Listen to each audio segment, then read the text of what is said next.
여러분 반갑습니다. 2월 14일 금요일 아침입니다. 오늘 예레미야 25장의 말씀으로 은혜 나눕니다. 먼저 1절부터 7절까지 말씀 함께 듣겠습니다. 유다의 왕 요시아의 아들 여호야김 넷째 해 곧 바벨론의 왕 느부갓네살 원년에 유다의 모든 백성에 관한 말씀이 예레미야에게 임하니라. 선지자 예레미야가 유다의 모든 백성과 예루살렘의 모든 주민에게 말하여 이르되, 유다의 왕 하몬의 아들 요시야 왕 13째 해부터 오늘까지 23년 동안 여호와의 말씀이 내게 임하기로, 내가 너희에게 꾸준히 일렀으나 너희가 순종하지 아니하였느니라.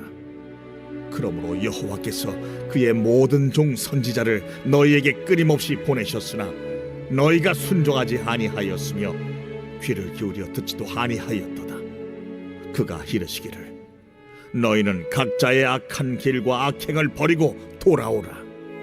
그리하면 나 여호와가 너희와 너희 조상들에게 영원부터 영원까지 준 그 땅에 살리라. 너희는 다른 신을 따라다니며 섬기거나 경배하지 말며 너희 손으로 만든 것으로서 나의 노여움을 일으키지 말라. 그리하면 내가 너희를 해하지 아니하리라 하였으나 너희가 내 말을 순종하지 아니하고 너희 손으로 만든 것으로서 나의 노여움을 일으켜 스스로 해하였느니라. 여호와의 말씀이니라. 여러분 말씀 잘 들으셨죠? 오늘 말씀 가운데에서 중심 구절은 3절입니다.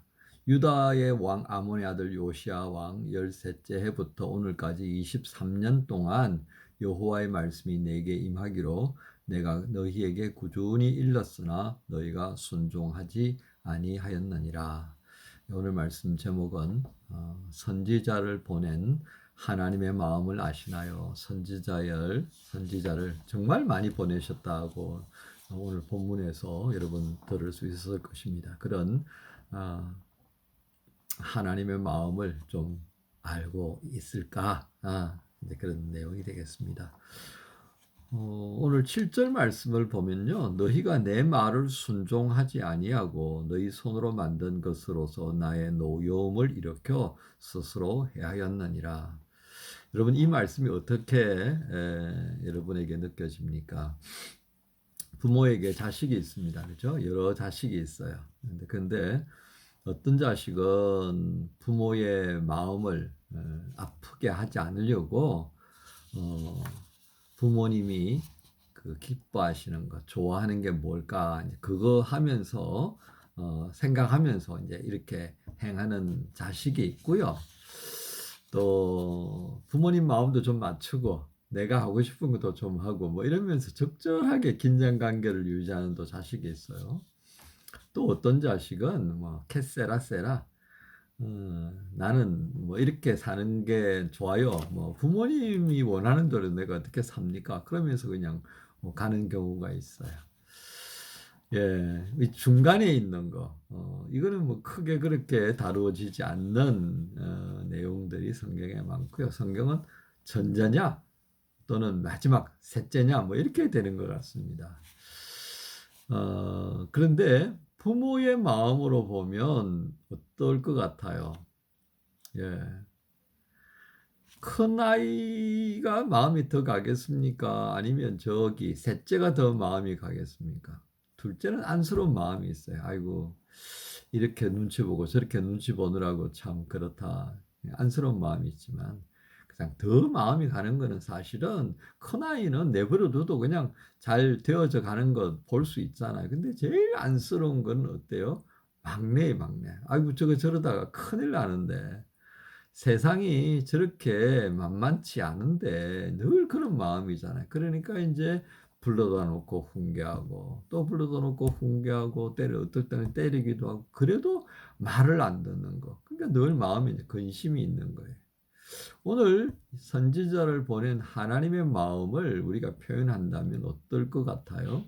방금 예를 들은 바로 셋째의 아들을 향한 마음이다라고 하겠습니다. 그래서 예수님께서도 비유로 집 나간 둘째에 대한 마음을 이렇게 가지면서 늘 해가 질 때쯤 되면 생각하시잖아요. 그죠? 하루 종일 동구 밖 마을 저 입구에 그 자식이 이제 저 완전히 말아먹고 돌아올 때가 되었을 텐데 이거 아닌가. 어디 가서 참 고생 정말 많이 하고 있을 텐데 늘 그 마음에 부모님은 밥을 따뜻하게 먹어도 그냥 맛이 없고 잠을 자도 늘 그 아들 생각에 근심이 많은 그런 부모의 마음인 것입니다. 근데 뭐 자식 그거 알겠습니까? 나중에 이제 그 자식이 부모가 되어 보면 그 아비의 마음을 좀 이해할 수 있을까요?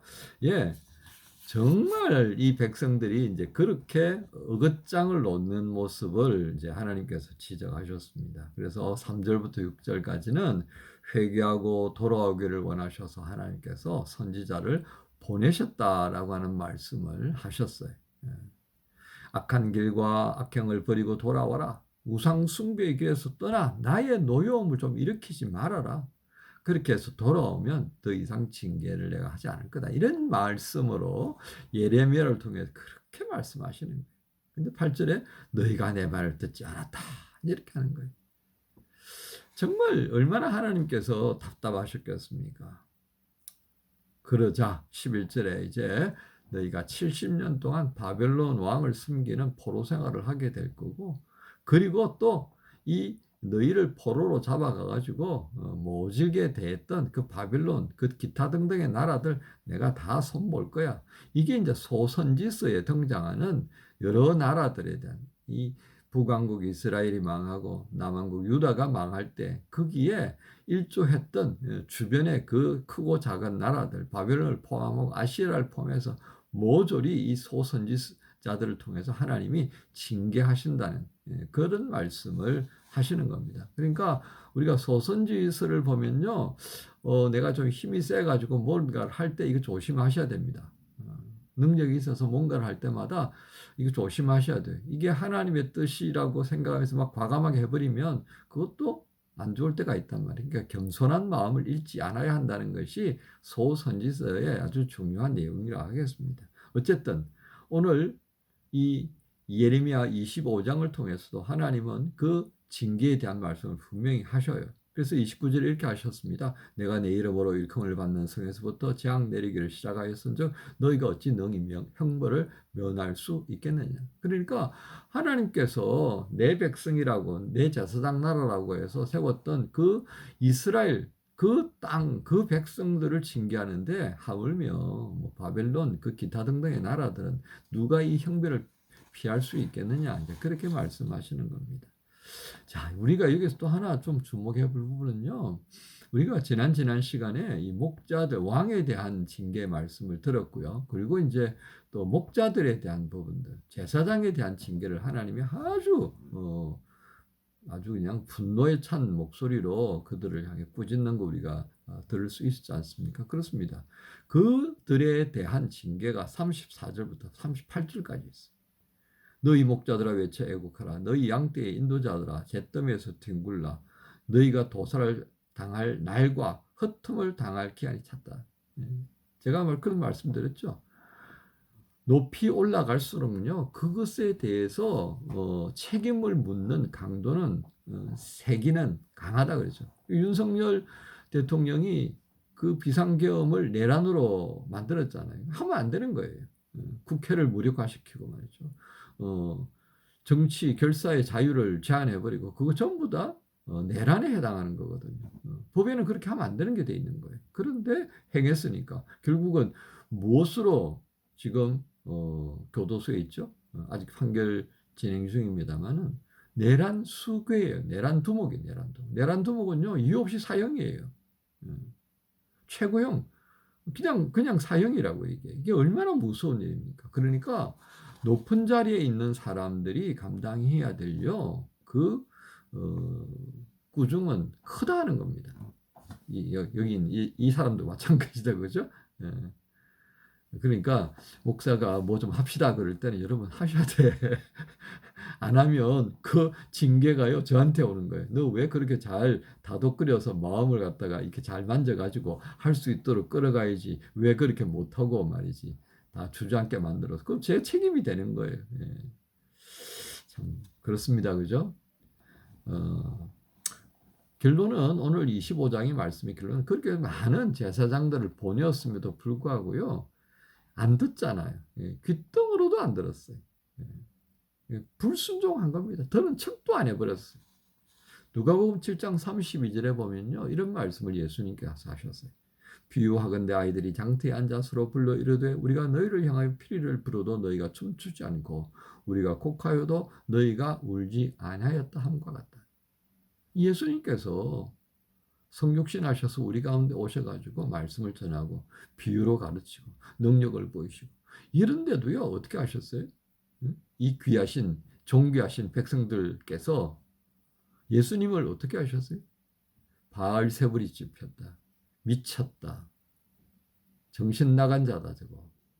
좌우를 구분하지 못하는 엉뚱한 사람이다. 차칭 하나님의 아들이라 그래가지고 신성모독으로 죽여버렸잖아요. 여러분 우리가 이 결과물이 어떤가를 주목할 필요가 있겠습니다. 이스라엘 백성들은 그 수많은 선지자를 보내어서 돌아오라 돌아오라고 했던 하나님 말씀을 거역한 결과가 바벨론 70년 포로 생활입니다. 예수님을 거역했던 유다와 예루살렘은 어떻게 됩니까? AD 70년에 로마군에 의하여서요 완전히 초토화되어 버립니다. 성전이 완전히 돌 위에 돌이 남지 않는다고 하셨던 예수님 말씀이 이렇게 되어버렸다고. 우리는 이 과정을 보면서요 우리가 하나님을 향한 불순종의 결과가 무엇인가를 주목할 필요가 있습니다. 왜 불순종하지 말라는 거예요? 왜 말씀 앞에 순종하라고 하는 것입니까? 하나님의 말씀은요 우리의 생명의 양식이기 때문에 그렇습니다.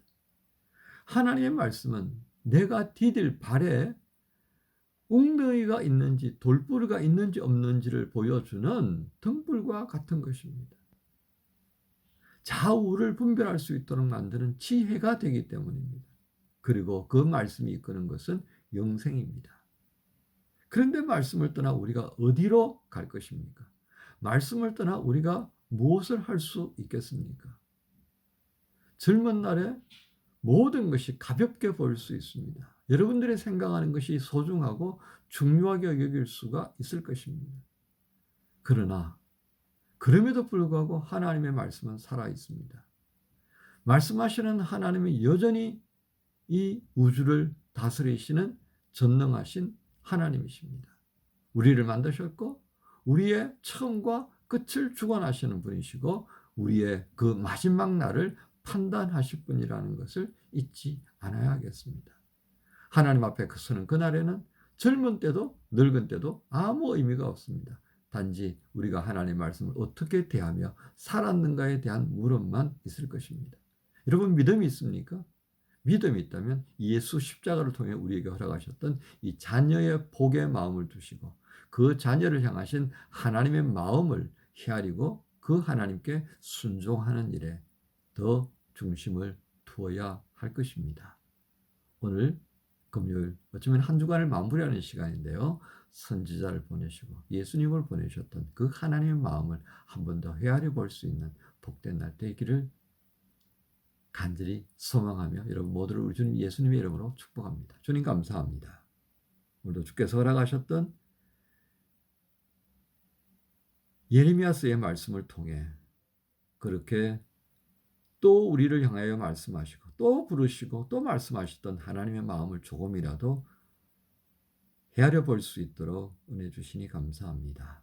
우리를 살리려 하시고 우리를 하나님 자녀가 누리는 복된 자리에 영원토록 세우시기 원하는 하나님의 말씀 앞에 순종하며 오늘도 감사할 수 있는 하루로 살아가도록 성령님 도와주옵소서. 예수님의 이름으로 기도합니다. 아멘. 주님의 마음을 주님의 심장을 주님의 시선을 가진 자 상한 갈대와 꺼져가는 등불을 외면하지 않을 자 누구인가. 주님의 눈물을, 주님의 아픔을, 주님의 애통을 가진 자, 이 땅을 향하신 주님의 마음을 가진 자 누구인가, 누구인가. 주님의 성령 부어주소서. 굳은 마음 제하시고 이 땅을 향한 주의 애끓는 마음 부사 무너진 교회 회복시키고 주 오실 길 예비하는 하나님의 사람, 그 마음 가진 자, 주님의 마음에 합한 자로 세워주소서.